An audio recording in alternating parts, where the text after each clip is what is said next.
Have we seen enough from backup quarterback Jacoby Brissett to already have a quarterback controversy on our hands? Now, Jonathan Gannon did come out here and explain and already planted his flag, but that's not the concerning part of this whole situation. Let's dive into it.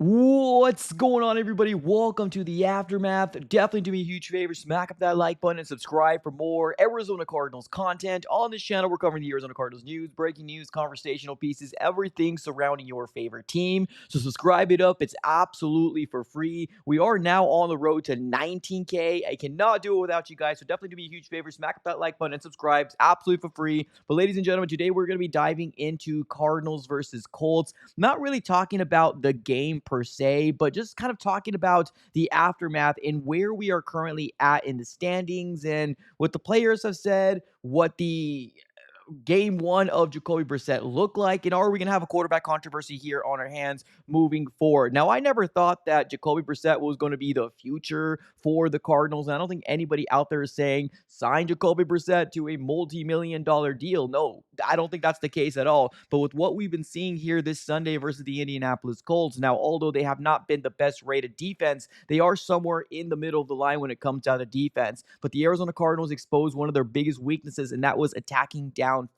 And Jacoby Brissett was very explosive in this game with 1 week of preparation. And there's been a lot of glowing remarks from the players like Trey McBride, Michael Wilson, Michael Carter, whoever really talked after this game, gave a lot of praise over to Jacoby Brissett. Now, there's a couple different notes here that I want to go ahead and point out. Shout out here to John Gambadoro of Arizona Sports. He ended up putting this out on X and Twitter, and he says this: if my math is correct, the Cardinals had 7 pass plays go for more than 20 or more yards in this one.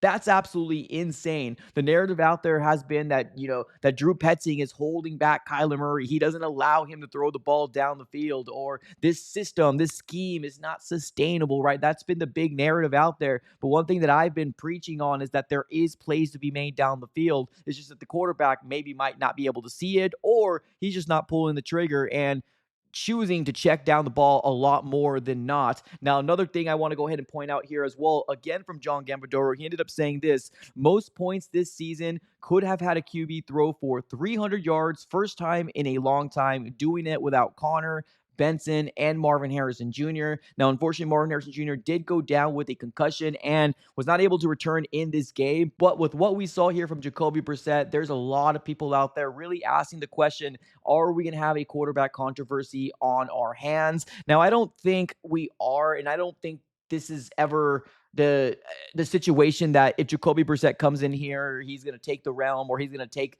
QB1 position here from Kyler Murray. And as you can tell, we did end up seeing Jonathan Gannon come out and obviously double down on the idea that, of course, the media was asking about, this whole situation.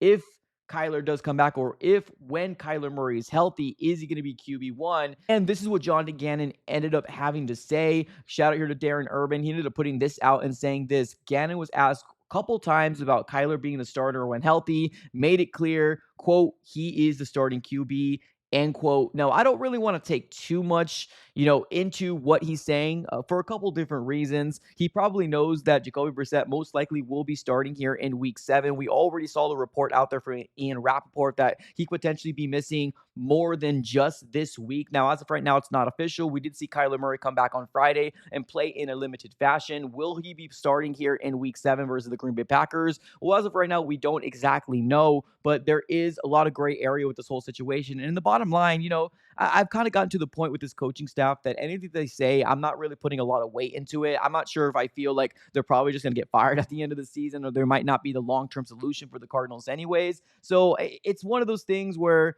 Jonathan Gannon said it. Yes, he's the decision maker. Yes, he is the end-all be-all in terms of what we're seeing Sundays, Thursdays, and Mondays. But at the end of the day, it is what it is. I don't blame him one bit for coming out here and backing up his quarterback. Now, Kyler Murray was injured. We ended up seeing Ian Rappaport doubling down and saying, yes, it's almost like a Liz Frank type of injury, which could cause more than 1 week when it comes down to, recovery time for Kyler Murray. It's a foot issue. So it's a lot of ifs, ands, or buts when he's coming back. We don't 100% know, but there's a lot of Cardinal fans right now calling for Jacoby Brissett to potentially start for this remaining of the season. Now, you really got to ask yourself here, right?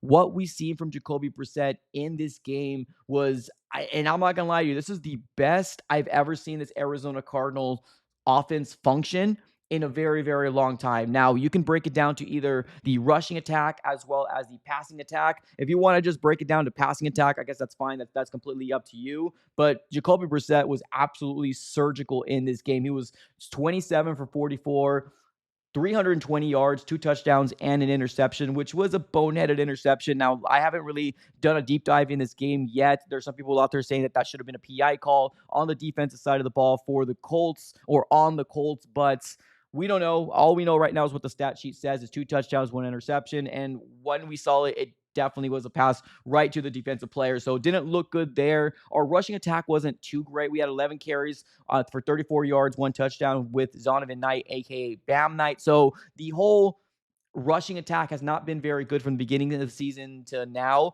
But with what we've seen Jacoby Brissett do with the 320 yards, he was able to get everybody involved. The one thing I have said is that what you need to do as a quarterback is you need to be able to elevate all the guys you have on this roster, whether it's Zay, whether it's Greg Dortch, Michael Wilson, Elijah Higgins, whoever you have on this roster, that is who you're going to have to elevate. That's what the elite quarterbacks do, right? That's what you see Patrick Mahomes, Josh Allen, Lamar Jackson, those type of guys use the players that they have, and they don't make excuses out there, right? Now, Zay Jones ended up having one of his best performances as an Arizona Cardinal. He had 5 receptions, 79 yards, and he was targeted a good amount of times in this game. He was wide receiver number 1 in this game when Marvin Harrison Jr. ended up going down.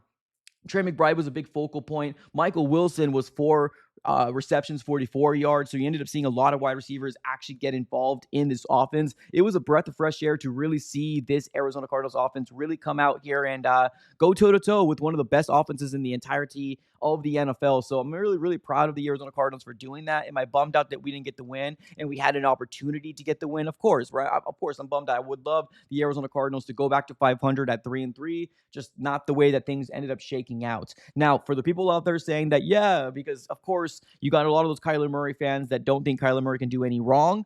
A lot of people are now saying, well, now, oh, how convenient. Now Drew Petzing's opening up the playbook, right? But let's be real here, ladies and gentlemen. Kyler Murray ended up throwing the ball for, 41 times versus the Seattle Seahawks, and he threw for 202, 208 yards, something along those lines. And I doubt those 3 passing attempts were going to make that 100-yard difference from what Jacoby Brissett ended up doing. Jacoby Brissett was able to command this offense to the level that we have not been able to see Kyler Murray do. Now, Jacoby, 6'4", compared to a 5'10" quarterback, he is willing to take those hits. He's willing to stay in the pocket and step up to deliver a really, really good pass. And I think that's what you need to do in this system. Do I think Jacoby Brissett is better than Kyler Murray? No, I don't. I think Kyler Murray's got all the intangibles to be a really good top 10 quarterback in the NFL. The problem is that he's not able to adapt to the scheme that Drew Petzing needs him to do, and that's stay in the pocket, step up in the pocket, and deliver the balls to the wide receivers and to the weapons you have on this offensive side of the ball. Now, one thing I did mention before is I do want to give credit because Kyler Murray in the second half versus the San Francisco 49er game, he was doing exactly what Jacoby Brissett was doing, and this offense was working flawlessly.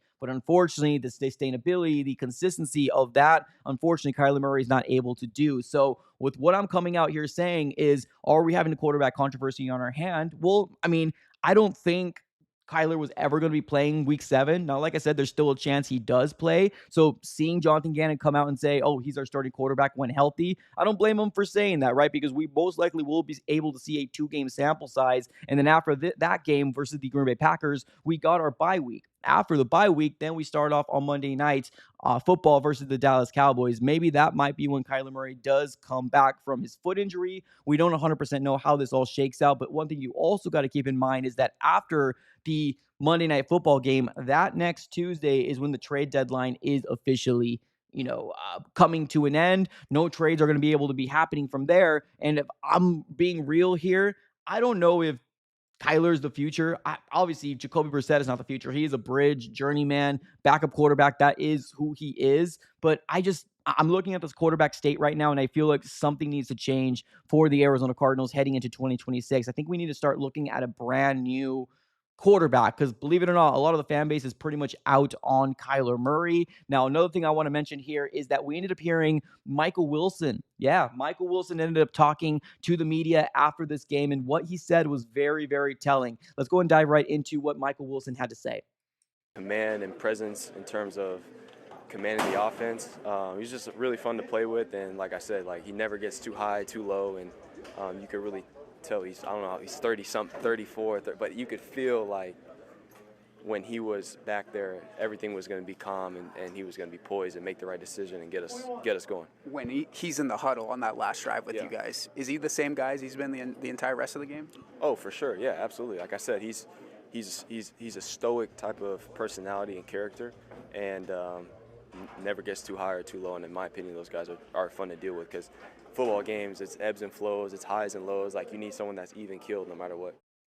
Somebody that's even keel no matter what. And it's very true, right? A lot of these wide receivers or any of the weapons on the offensive side of the ball, they look to the quarterback to be their leader. That's what they look at. And unfortunately, with what we've seen from Kyler Murray, when things don't go right, he's still sitting so far away from anybody out there, either sulking or not kind of giving the time of day to anybody or not really motivating anybody. Now, when things go good, of course, he's the best leader out there, because he said it himself. He's one of the, he's a lead by example type of guy. But when things go wrong, he's not one to come up to everybody and say, all right, guys, let's get this going, right? He's usually always sitting by himself, pretty pissed off, or kind of having that grumpy cat face that he's always had since 2019 to now.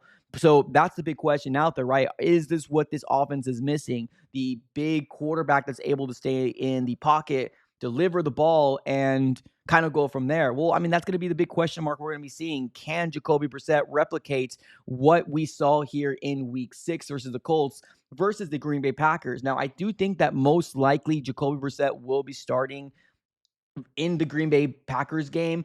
I'm not 100% sure on that. I'm going to have to kind of wait and see how Monday, Tuesday, and the rest of the week ends up unfolding. But I do think that it's most likely going to be Jacoby. And that's one thing I'm really going to be keeping my eyes on. Is he going to look like that, right? Is that how he's going to look, like kind of replicating what he did in the Colts game? Well, that's going to be very telling. We're going to have to kind of wait and see how it all shakes out. But like I said before, I never once ever said that Jacoby is going to be the future and we need to sign him on a multi-year deal. But it's proven, and it proves to a lot of people out there, that this offense can work as long as you're able to stay with the intangibles and what the coaching staff is asking you to do. This offense can work. So for the people out there that were throwing our offensive coordinator under the bus and saying fire Petzing, and that's going to be the reason and the end all be all in terms of how this is going to resolve the Arizona Cardinals offensive woes, that's absolutely incorrect. And this game proved to you that this offense can function to the highest level we can. Unfortunately, we just are not able to close out games still to the day, which is definitely very unfortunate. But at the end of the day, ladies and gentlemen,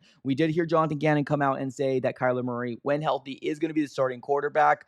I don't know exactly how that's going to turn out, when he's coming back. I'll say this once and I'll say it again. Watching Jacoby Brissett run with this offense is one of the best times I've seen this offense function in a very, very, very long time. Now, yes, there's still a broken asset to the run game for the Cardinals. We don't have James. We don't have Trey Benson. We're rolling with Zonovan Knight, as well as Michael Carter, which started in the practice squad in the beginning of the year. And then Amari Demacado, we don't exactly know if he's going to be coming back or not. He ended up leaving this game as well. So the Cardinals are just dealing with injuries after injuries after injuries. And yes, we are losing every single game, 4 straight games in a row now with 1 possession games. And it's unfortunate. It really is. But that's going to be the deciding factor. Are you a playoff team or are you not a playoff team? Are you going to be able to win those close games or are you not? Because that can be a real, real big deciding factor if you are a playoff team or you're not, right? So, ladies and gentlemen, what are your overall thoughts here on what Jonathan Gannon ended up having to say, and Michael Wilson? And it's not just Michael Wilson talking glowing remarks about Jacoby Brissett. Listen into what,